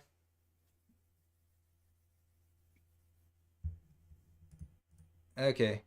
Can you guys hear me? Yep. Okay. Yeah, I can hear you. Okay, CTR, you're on stage if you want to go ahead and speak. Let me see what else is going on while we're waiting for him to get his stuff on board. Brian Rock, rail fan, age verification needs to be stopped. Yeah, the whole problem with this age verification stuff, whether it's on YouTube or Discord, it's just access to private information that shouldn't have been accessed before. And they're given the option, like, you have to scan your ID. Yeah, no. I'm not scanning. I am not giving them access to my driver's license. Yeah. Like, who needs not in a gazillion years. Especially if someone gives Shanghai to some overseas verifier who's in Bombay or Shanghai or Hyderabad or Hong Kong. Yeah. Look, none of these countries, look, China. See my ID. All right. They can come out in person and see it. Yeah. This is just nuts. Like, we're being treated, and that's it's a sick thing, and everybody's got a point with this when it comes to it. It kind of just makes full circle, because when it comes to the age verification, when it comes to China, in our own country, anytime you go to the airport, you're treated like absolute garbage. You're treated like a prisoner within your own country. But our own companies and our own government will go ahead and treat China with a golden glove, with kid gloves. And they can get away with murder, basically, more or less, half the time. Get away with taking our technology, And here's an article here from CTR. From Steve Saleen, who made the Saleen Motor Company, one of the fastest cars in the world at the time, one of the fastest accelerating cars, the S7. How Chinese officials hijacked my company. Joint venture applied to Beijing for patents on 510 of my designs without notifying or crediting me. So yeah, it's the type of stuff that happens. And let me see if I can unlock this article while we're here. Weird suspicious connection to the S7. It sounds so similar if you just change the letter to an F. Wait, wait, hold on. I'm sorry. Did you say S7? Yeah. Yes, yeah. If you change the letter, that sounds what? It's like they like trains, but secretly they say they hate trains, but secretly they like them. Oh man, It's kind of like a love-hate relationship. Let me see, archive. Let me go ahead and get this article unlocked. But yeah, this is the problem when I keep bringing up China. It is not at all from any sort of love for China or anything like that. Quite the opposite. It's like, look, they're able to do all this. This is stuff that we can do. And we're just letting them get away with it while our own country, the amount of crap that our country has turned into. Okay? Like, if you look at, like, we're just talking about St. Louis, there is no good reason at all that St. Louis, the gateway to the Mississippi River, the gateway to the east and west, okay, used to be a wonderful, beautiful city. Same thing like Detroit used to be a wonderful, beautiful city. All these cities in America, okay, New York and everything else, have now become just basically third world cities. This is not how America should be. America should be at the top, and we have the opportunity to be at the top. I mean, if we have billions of dollars that can be taken in a Somali scam in Minnesota easily, and it's pretty guaranteed that they weren't the ones behind it or thinking about this sort of stuff. I'm pretty sure there was somebody behind the lines that thought this up and was able to use that and is grifting off of that scam. But if the problem is that we have so much money in this country to be making so much, and it's being stolen away.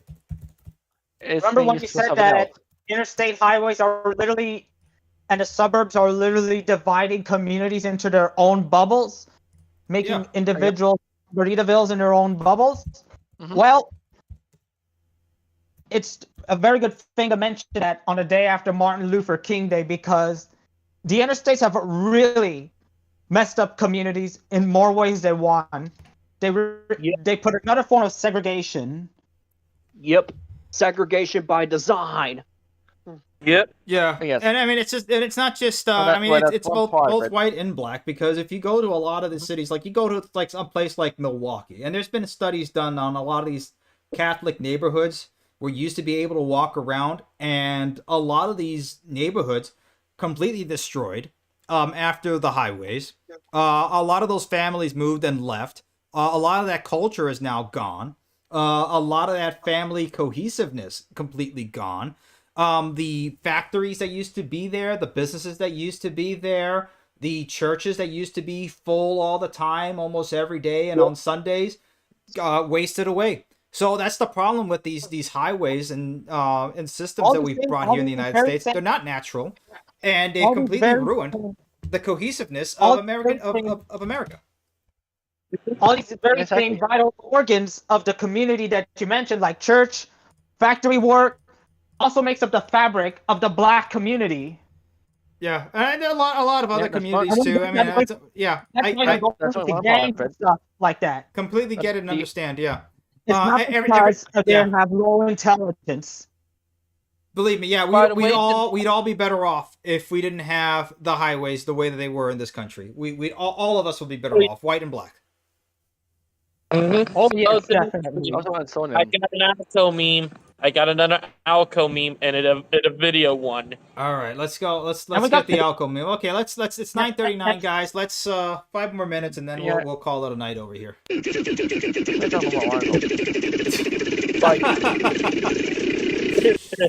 Oh man, I see that. I get that one. Oh man. Also rolled up, and I got the Indian train meme. All right. We'll wait for it. Okay. Train surfing. Train surfing. All right, here it is. I resent it. Okay. Here it is. My family came over for dinner last night. My family came over for dinner last night. Oh, man. Dude, I'm busy with the memes. Oh, man. Oh, being that, here's another funny one from Facebook. This one is super funny. When liberal women find out Greenland has ice. How can people miss it? Yeah, this is definitely Snowflake Palooza headquarters. It's definitely a Facebook meme, man. This is peak Facebook right here. Yeah, Like, I don't know these really this much. is my memes, you know? What is it, David? This is with my memes. Am I right? Yeah, these are. Hey, it's a way to bring up our spirits here in this these 2020s, man. These 2020s. I mean, Hey, they're like Killdozer. Green. Oh, stay away from Greenland. Okay. Yeah, The Killdozer. Russian China say we want it, and then There you go. we are so Killdozer screwed if they take it before we do. Yeah. What? But You everyone stole my has a choice, meme? and they're thinking and when they think it's a war, if you think it's a war, it's not. It's just a purchase. He's literally, rumor is they're offering like $500 million, maybe $1 billion in cash. Let me see. for CTR, Greenland. hold on, wait. CTR, they better not come up north over here to Canada. We have a lot of them up north. Okay, I think I know who he's referring to. I feel sorry for you guys, man. That is oh man, my condolences to Canada. I do feel sorry for Canada. I make fun of Canada all the time, but I do feel bad for you guys. I mean, you shouldn't have to be dealing with that. That's awful. To be dealing with the oh man. Okay. Every driver's internal GPS during a snowstorm. Oh man. Yeah. You can thank GPS for that. Is this what happens in Texas anytime it snows a little bit? No. We shut everything down. We declare a state of emergency because there was a single snowflake spotted like 30 miles north of the city. Okay. Last thing, I know you guys are posting a whole bunch of stuff over here. Okay. I know, yeah, I posted something earlier. Okay, I'm gonna do. Some of you are stealing my. All right, I'm gonna do this. I'm gonna do Darius's video, Adam Everywhere's article, and then we're gonna end it with David's article, and then that's it. And then we'll go from there. All right, Darius, I've seen this one over here. So here you go. So, train surfing. Over this, we're similar to what we were talking A about. dangerous trend that has proven deadly has made its way here to San Diego. Sheriff's deputies arrested 2 teens for riding on top. Kids here do it for fun. Yeah, Video. Absolutely. Fun and Train nice. surfing is dangerous. You'll love it, but it's dangerous. Some people amazed after seeing the That's all video. you Yeah, there you go. There it is. Yeah. So I will say this exactly. Exactly in the words of Bright Lines. Here we are. Where is it? Because, yeah, this is what Michael Lefebvre here. Illegal, deliberate, and reckless behavior. That's what it is. Yeah, I call it reckless. Yeah. Reckless and a half. Okay, if he falls down, he's going right into the Pacific, and there he goes. After knocking his head off a But they do it in billion times. India. I don't see the problem. Oh, that's different. Yeah. Yes. Yeah. Again, it's yeah. You can go from this, and depending if Biden was still in office, this would be California right now without any sort of immigration enforcement. I love it. One wrong step and you're swimming in the ocean. Oh, totally man. fine. Hey, look out! Look out! There's a tunnel coming. Yeah, which What I mean, tunnel? there's a massive difference between what we consider, safe and Safe? just And recklessness. different regards for human life over here. Because in the Hey, United States, we see those something like this and guys- say, "Hey, that's dangerous. Don't do that. You should not do that." But meanwhile, over here, and you see live leak videos of the worst type of deaths where people get sliced in half by, and they're like, "Oh, there goes Sanjay. That just happened." Okay. Anyway, there's a nice bush over there. I'm gonna go ahead and bend over there and just relieve myself in that bush over there. That's the definition of that's just the definition of living on the edge. Yeah, that's definitely one. All right, let's see, and then let's go to Adam Everywhere. I'm getting as quick as I can over here. U.S. cities gird for World Cup rush hour. Oh goodness gracious. Yeah, talk about the World Cup. Oh no! What's going to happen? Are American transit systems ready for millions of soccer fans? No. Okay, that's the end of that article. Anyway, sorry. All right, let's. As long as oh boy. Regular people don't riot in the streets as they do at home. Okay, so Seattle has 6 matches, San Francisco 6. Okay, so it's driving distance from stadium to city hall. Most cities hosting FIFA matches have direct public transport to the stadium. Okay, and I'm guessing it's mostly by bus. Okay, MARTA in Atlanta.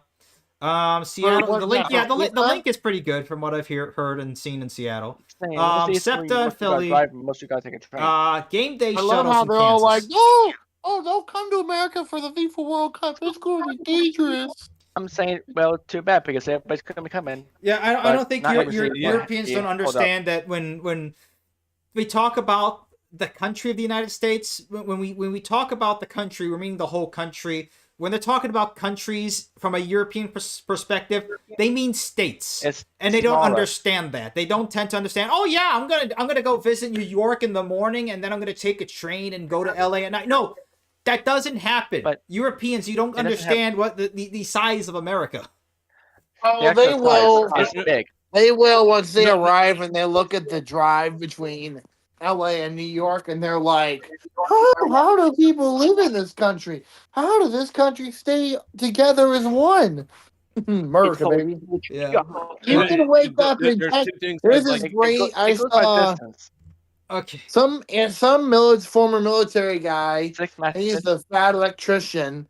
He was like, why America doesn't have public transit is because I could drive 5 hours in Texas, go to sleep, wake up, still be in Texas, drive another 5 hours, go to sleep, wake up, still be in Texas, drive, and I'd still another 5 hours, I'd be out of Texas, but I'd just get out of Texas. Yeah, by far the most boring state to drive in is Texas. That is without a doubt. Yeah, it's not. Why do you think you're stealing with this? It is the most boring. Kansas is pretty boring. Oh, Kansas is boring. Yeah, Kansas. Anywhere in this area, in the plains, like past Nebraska's kind of boring. Omaha. Yeah, like most of this area over here is pretty boring to drive. I will say, like Florida, after you get out of driving in South Florida is absolutely just a nightmare. But once you get out of there, when you're driving through Central Florida or North Florida, it's pretty boring too. There is not that much to look at in North Florida. Until you get to Disney World. Yeah. What do you know, Disney World? Yeah. Indiana too is kind of boring in some places. The southern and northern part of the states are fine. The central part of the state is really boring. Yeah. Honestly, I would say anywhere without mountains or One at a time. I would say anywhere outside of mountains or a coastline, it would be considered boring because you know why? Because of the endless. You know what really is boring? Suburbia.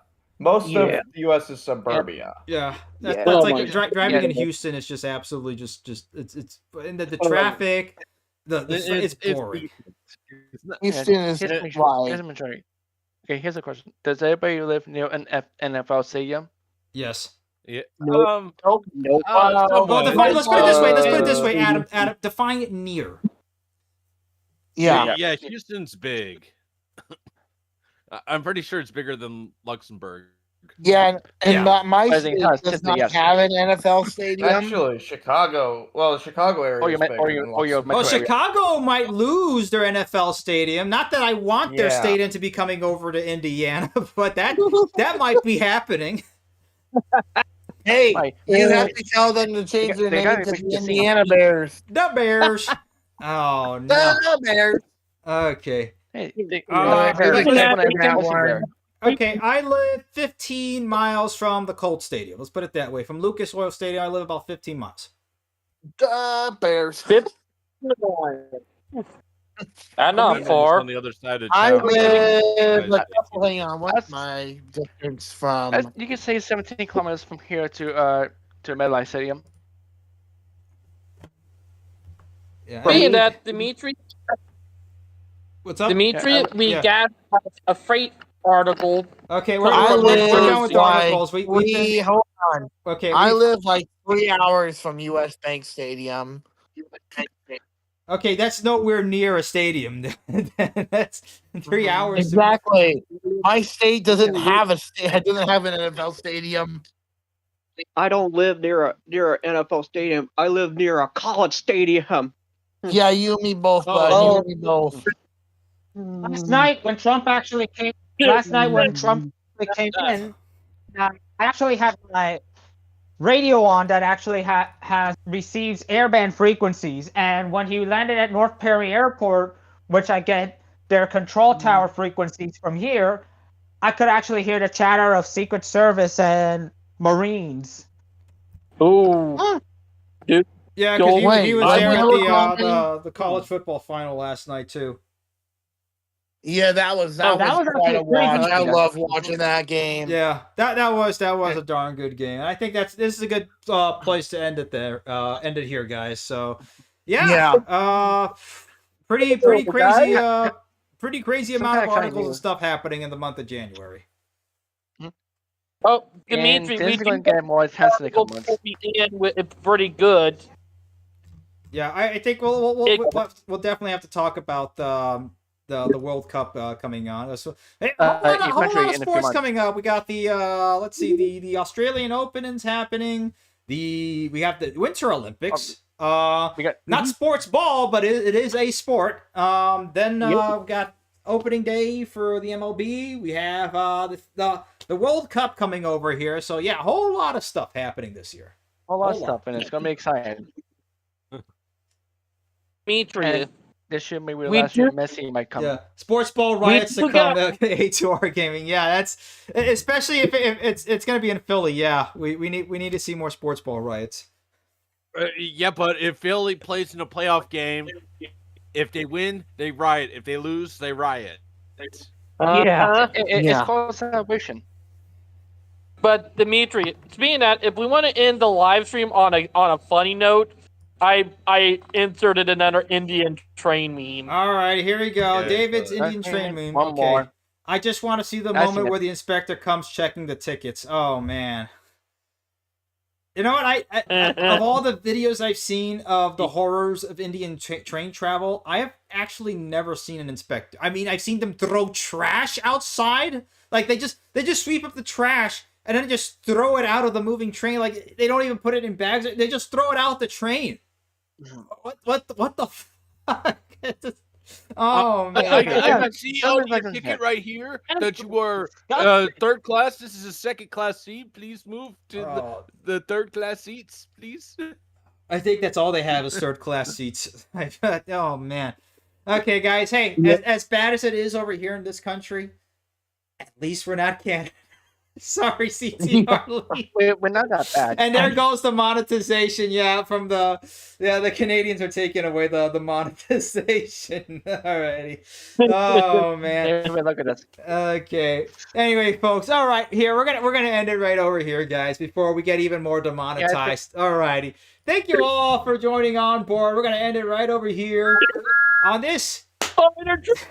This is on this wild ride of the American Rail Club. Thank you all for joining on board this live stream. We will see you all next time. Take care. God bless and Godspeed.